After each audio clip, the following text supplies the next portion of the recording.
Hello and welcome. I'm Dwight Andrews, and on behalf of the Mayor's Office of Cultural Affairs, I'm happy to welcome you to a conversation with saxophonist composer Logan Richardson. We're really blessed to have him in conversation. He is in Italy right now, but we're going to have a very intimate conversation nonetheless. Logan, delighted to see you. How you doing today? I'm doing great. Thank you for having me, Dwight. It's a great pleasure to be here to be able to speak with you. I'm doing great. How about you? I'm doing great. I'm doing great and excited to have this conversation with you because I've been fascinated to read and to listen to your music, but also to read about your career and your trajectory. And so I'm anxious to kind of dive right in, if that's all right. Yeah, So first absolutely. of all, I need to ask you. You have such a beautiful tone, so I have to do a sidebar and just ask you, kind of what were your musical influences in terms of your sound? Because you have a beautiful altissimo, and it's amazing. So tell me about kind of the musical influences to Logan Richardson.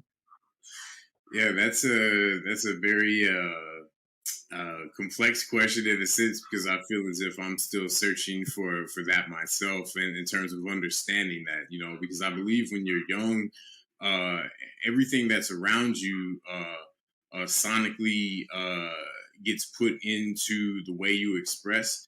And I feel that as I've gotten older, that process or understanding that has become more complex because there's been more of this analytical process that's been applied to learning or observing versus I feel like when I was a child that was more in a more sedative space. So meaning when I grew up around the house, I didn't listen to a lot of jazz per se, like meaning my mother would listen to like the Temptations and Mahalia Jackson and Stevie Wonder and Michael Jackson and my brothers at the Mhm. time they like Prince a lot. So I would get a lot of like kind of the music that was happening that current day, current month and week, and then also get the classic music of Motown as well, and many different types. And even my grandmother, if I went to her house, she was always listening. Like the radio in my grandmother's house always had country and western on, except for Sunday, there was always Mhm. gospel. So that was always interesting there because I was always hearing this country and western music anytime I would stay at my grandmother's house, who lived right next door. So I feel like all these things led up to, these moments when I was around 13, 14, and I found Charlie Parker. And that was an interesting process because I found him because I wanted to play the saxophone, but I still wasn't aware of Charlie Parker. And being from Kansas City, it was kind of a interesting process because I found out there was this guy from Kansas City that played alto saxophone. So I said, "Oh, who's this?" And so I went to the school library and got a book. And I said, "Oh, Charlie Parker." So then I went and got a recording. And then I heard the music and I said, "Oh, wow." I said, well, if you have to play this music to be able to play the saxophone like this, then I want to learn this music. And so I think at the core, always really wanting to have like the beauty of the sound and all the various different timbre characteristics that exist inside of Charlie Parker's sound has always been something that's been like mesmerizing for me. I mean, not to get into like the accents and the way that he can swallow notes and ghost things and be very specific with all the various tastes and ways that you can shape like the timbre of a note. And so I just kind of live inside of that particular space of really wanting to sing. I love vocalists as well quite a bit. So for me, the idea is like no matter how many notes or whatever you're doing, is that the clarity and like the beauty of the note should be there, and also the power.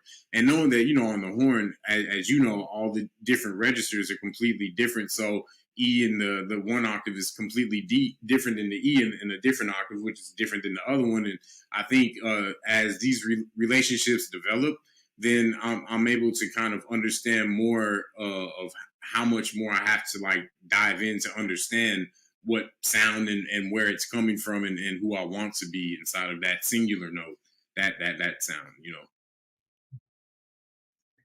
Well, you've said a lot there, and in some ways, the way in which you describe all of these sonic influences, I think kind of speaks to the eclecticism of your musical languages, because I think you would be really hard to nail down, because when I listen to your music as well as the production values, clearly you're listening to the music as a whole.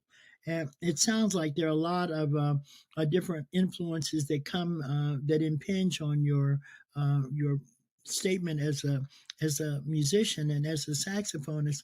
Can you tell me a little bit, because your recordings are so production clear, and it sounds like you've been paying very careful attention, whether it's one style or another. But a lot of your music has a clearly production edge to it, and I'm just wondering your involvement in your recordings. Are you in the front of that? Because it's not just the composition; it's the whole of it, and the many contemporary influences. Talk about your production world as well. Well, thank you for mentioning that and asking that. That's another really great question. I would say with every project ever since my first one, and I put out now 5 projects. Each one I not only got more involved with the totality of the production in some form or another, but from the one prior to leading up to the next one, I was always learning more about what I needed to know more about. Not even say I even had something better, but I was just more aware of like the depth. And so I think leading up to my, let me see, the last 3 albums, that's really where I really felt like I started taking more of a direct hands on the wheel in the last 2 projects, very much. I kind of had what I would have considered more of a kind of not secret side, but like just this other side I never would expose in my studio projects, where I would like do a lot of work in at the time in I'm sorry, now I work in Ableton quite a bit, but before I used to work in Logic Pro. And I used to just, instead of like writing music on paper, which I used to do a lot, or I used to go in Sibelius and do it in that. I said, well, I want to start to like have better sounding MIDI sounds and whatever other sounds. And considering that I'm still writing and playing the songs in via the keyboard and whatnot, I wanted to be able to be more romantic with the process of actually saying, well, it's an idea, but I'm just going to like make the idea be like a full song if it's 3 or 4 minutes. And so when I started doing this, I wanted to start actually taking all of these voices, whether they were MIDI, whether they're analog synth, whether they're whatever they are, and really be truthful to them in the same way that I respect this E in the different octaves of my horn, and really give it like this thing. So for me now, whenever I create music, I'm here in my little home studio that I have set up here now, and I really just spend all my time really just creating the full body of the full sound of anything I hear in my head. And then really at the end now, because I'm doing like, I don't even know, like all these various things like with the different keyboards and drum machines and but my idea is like, I imagine if from Duke Ellington to Arnold Schoenberg to whomever was a deep composer, Billy Strayhorn, if they were alive in a time where there was an Ableton Live and they had access to like thousands and thousands of robust sounds, it's hard to imagine that they wouldn't be composing and creating using these various instruments. And I like to explore in that more. And honestly, it feels really right in many ways. I think when you find a great sound, it has a way of sonically penetrating and oscillating in a way that really creates something that's very viscous and real and breathes in the same way that we consider when we play acoustic instruments. And that hybrid of both of them together in this really, really interlocked way, I'm really hunting inside of this. And in the last several albums, I really wanted to apply this sound into the music. So still writing the same way in moments. In my Blues People project, I really wanted to sing. I wanted to act as a vocalist literally on the album. So there's very few tracks where it's like soloing from a particular type of perspective. It's hard. I don't like speaking in things in terms of like this or that. It's like, because it's really more with the music. At least for me, what I'm seeing the music is saying it needs, not what I can actually play on top of this particular chord or this thing. If it needs me to hold a whole note tied over Mm-hmm. for 4 bars, then I'm going to hold that note for 16 beats. And that's what I'm going to do because I want to sing. And maybe it's about the Mm-hmm. vibrato, or maybe it's about how I can shape that note from the beginning to the end, or what the crescendo was, and that particular aspect of it. And that is the same as playing a lot of notes, I think, So I really like exploring this space. And I love sci-fi films and movies quite a bit. So I like kind of incorporating this kind of viscous nature of this sound sonically inside of the music.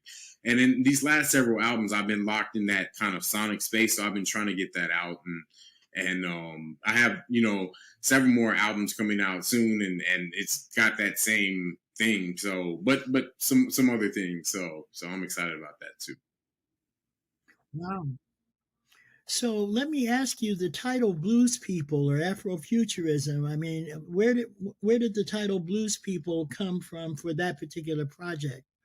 Well, that title came from an absolutely fantastic book by Leroy Jones at the time, but maybe better known as Amiri Baraka. Mm-hmm. Um, and for me, Mm-hmm. it was a book I actually didn't become hip to until I would have to say maybe this would have been maybe 2012, 13, 14, something like this. And once I read the book, I was actually so elevated and enlightened, and then at the same time mad because I couldn't believe that I hadn't been turned on to this book in my entire life until this moment. Because I feel like any school I went to or anything, it should have been like a prerequisite reading in that school. But either way, I was so inspired by that book. Mm-hmm. I wanted to do and create a band called Blues People. So the band is Blues People, and then the first album is entitled just that, Blues People. And really it's just the narration for me of my particular migration, getting back to my roots, coming from Kansas City, Missouri. And the conglomerate of that band is from Kansas City as well. 1 second, excuse me. Interesting. Mm-hmm. Excuse me. So except for the Mm-hmm. guitarist who is originally from the Ukraine but based in Berlin, Igor Osipo, but the rest of the band is from Kansas City, the drummer Ryan J. Lee. And the original bassist was DeAndre Manning, and now it's Dominique Sanders, and also now Mm-hmm. Peter Slam on vibraphone. So the band's changed a little bit and kind of grown a Wow. bit. So I'm super happy about that. But with that project, we really wanted to just dive into I guess, I mean, certainly my experience at the core, being from a particular place, it has all these different elements, but also diving into like the core of who I am. Like, how is it that I hear? How is it that I think? How is it that I sing? And kind of removing any type of filter of what I'm supposed to do or what I have to do. It was just more of a I felt at the time a raw statement, but for me, it actually feels more refined, and it gave me a certain freedom to go into Afrofuturism and go deeper into this side of saying, Mm-hmm. okay, it's okay. Like I've heard all this music, I don't have to fight between loving bebop and loving some ska or punk rock. Is like, and I may not even like all the elements of that, but I may like the beat. So if I like that beat, I may want to put this type of beat with this kind of like orchestral thing on this side. And like, why not? It's like if you're in the kitchen, why don't you cook this way? It's like sometimes you want a little curry, a little pepper, maybe not this time. Who knows? And I like making music this way. And when I create this way, it doesn't create any writer's block. I tell you that. I'm not saying I don't occasionally have that, but I don't have that as much. I have more of a curation of all the music that comes out kind of issue of trying to wean it down to this, and this versus creating. And writing this way is given a certain freedom that I feel like pen to paper. I'm not saying that's restrictive. It just, for me, it was just a different perspective on writing. Better said. And I love both. I have a pen and a pad right over here in a little book that I carry to that I write into. So that's something that I'll never leave. So, but these projects have really changed me and really allowed me to find my identity. I think deeper, and honestly, it's still a search. So it's just a constant search. Well, you and I share a reverence for blues people, and that's kind of why I wanted to ask you about that title because I'm showing my age, but that book changed my life as well. You know, when Baraka wrote that book, I mean, it was like an earthquake, right? Because he suggested some things about the unity of the people and the blues in that book that really kind of blew out of the water all of the theorizing that took us away from the culture. He brought us into the culture, and I had the blessing and good fortune of knowing Baraka very well. So if you can imagine sitting up arguing with Coltrane, with Baraka about Coltrane and the blues, and I mean, he was a force of nature. That's all I can say. So we share that. And it's interesting because I make all of my students read Blues People, no matter what course I'm teaching. They have to read Blues People to understand that the music and the people is the same, right? So you've really provided a really deep explanation for how, like you said, when you're in the kitchen, you're curating all of these sounds, and I can now understand better how your method of creating would be well served by Ableton and not necessarily by kind of the two dimensions of, you know, paper and pencil, because you are looking at the sound world. And that helps to clarify for me kind of where you're coming from. I'm curious about the fact that you are making Europe your base, right? You were in Paris for a while and now in Italy, I take it. Is that right? Tell Absolutely. me about what got you from yeah. Tell me what got you from Kansas City to Boston to New York to Europe, Well, and why Rome right now? well, I graduated from high school in 1998 in Kansas City, Missouri, and after when I was graduating, or within I guess the second semester of my senior year, I wasn't quite sure what I was doing in terms of college. I knew I was supposed to or wanted to go something like this, whatever. I was pretty open, like I liked education, whatever. So I was, but I had already been pretty obsessive and inside of the horn since I was 14, and that's when I started. But it was like really over throttle. And then I ended up switching to a Mhm. performing arts high school my second year of high school, so that really fueled the fire. And so by the age of 16, I had an opportunity to perform with the Kansas City Symphony Orchestra in concert, playing this piece because they came to the school and I played this piece with our school orchestra and they liked the piece, so they asked me to, or the director asked me to come back and perform that night with the professional orchestra, and that was like a classical piece. So Wow. the thing is, at a moment, I was like really on What was both it? sides. Oh, it was a song, I can't What remember was the the name. piece? The piece was called Morning Song, like, but not morning like morning, but morning is in sorrow. Morning Song, and I Hmm. actually cannot remember the name of the composer right now.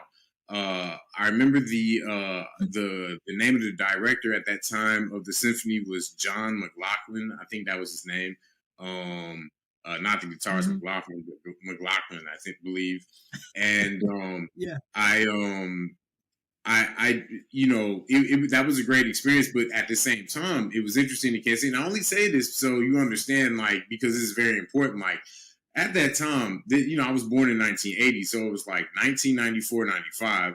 At the same time, they were coming back in. There was millions of dollars given to the city. They put it into these schools, but they also put it into the revitalization of the 18th and Vine district.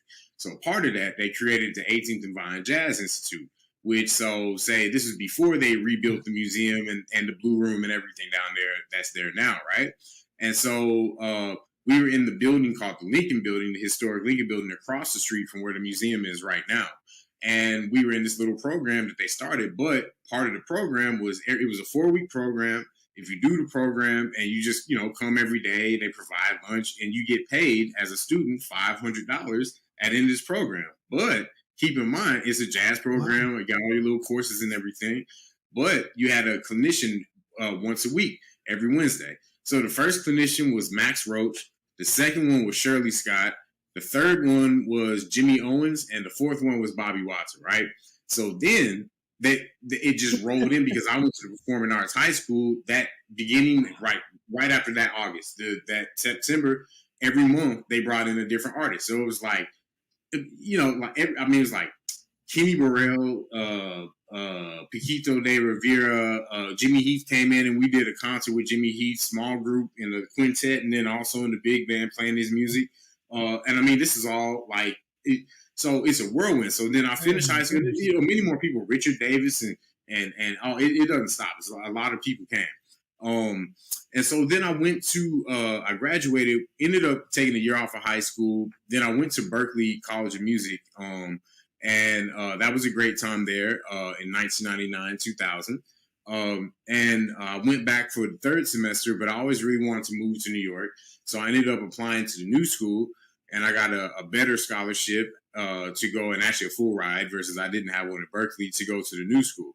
And so I went there, and after that, it just brought like a huge lighter for like all of the fuel that was built and ignited coming from Kansas City, and getting to have so many different mentors that came in and looked out for me and took me under their wing and really allowed me to stand on their shoulders and grow.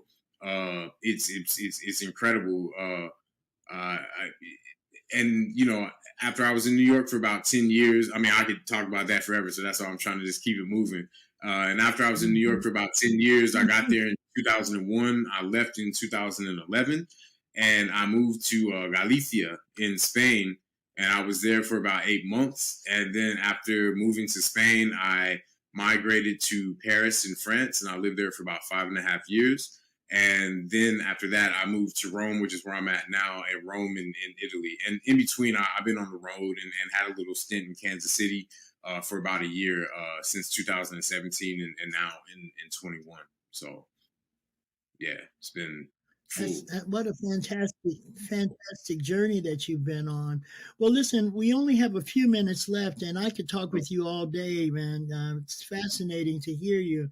And we also share Billy Hart. He's a good friend and mentor to me as well. Yeah, nothing like Jabali. But tell us what you're working on right now, though. I want to make sure everyone knows how to reach you and reach your music. Well, right now I'm working on the follow-up to my most recent release, which is entitled Afrofuturism. And I'm the next project that I'm working on is like a trio of albums that are all going to come out syncly together. And but 3 full albums. So right now I'm still getting the titling and the focus of like how we're gonna actually like write this particular story in terms of like the words and what it is. But musically, I've already got one album finished. The second one, I'm inside of that now, like 3/4 of the way, and then the third one is gonna have a different process because that's gonna be recorded trio acoustically, just saxophone, bass, and drums, and very much going to be directly pointed at the tradition of any great saxophone trio acoustically that's been recorded. Like I've come from this tradition, and to date I've still never actually documented any particular album with me playing the music directly in the purest form that I would know it coming from me, traditionally speaking. But well, I say in the form of tradition, but I never want to insinuate anything that is past or it's all that information that we're still trying to understand and catch up with, and very much future music. And so I want to take part in that tradition and try to understand what message I'm supposed to bring inside of that. So that'll be the third edition to this trinity of albums. And then the fourth album will be the second follow up album for Blues People, the band. So yeah, that's and that one's already done pretty much. So it's been a busy year, but I'm looking forward to all these releases and just trying to give a lot of music. So and certainly looking forward to coming to Atlanta and playing at the festival. This will be a great outing for Blues People to, as a band. And honestly, I think this will definitely be our first performance post everything kind of being back open and whatnot. So looking forward to the fall this year. Absolutely. We're looking forward to having you. And if we want to reach out and find your music, what's the best location on social media, Logan, to reach you I or your think I'm music? pretty active, like trying to keep my publicity things up, just like whatever's going on on Instagram in particular. At Instagram, I'm just at Brainchild World. That's my tag. It's the name of my publishing company too, but Brainchild World. And then on Facebook, I'm just on there as Logan Richardson, so you can find a fan page and whatnot. And they're all linked, so the same information is there, so you can stay with me there for sure. Well, listen, I just want to, on behalf of the In the Tradition program, I want to thank you for your generosity and for sharing so much of your spirit with us today. I really do look forward to your being in Atlanta for the festival. So that day will be coming soon. So Absolutely. I don't know how to say it in Italian. I'm sorry. Grazie mille. That's how they No, say it, I think, grazie in a te. Italian. Grazie So a te. thank you, brother. Thank you. Appreciate you.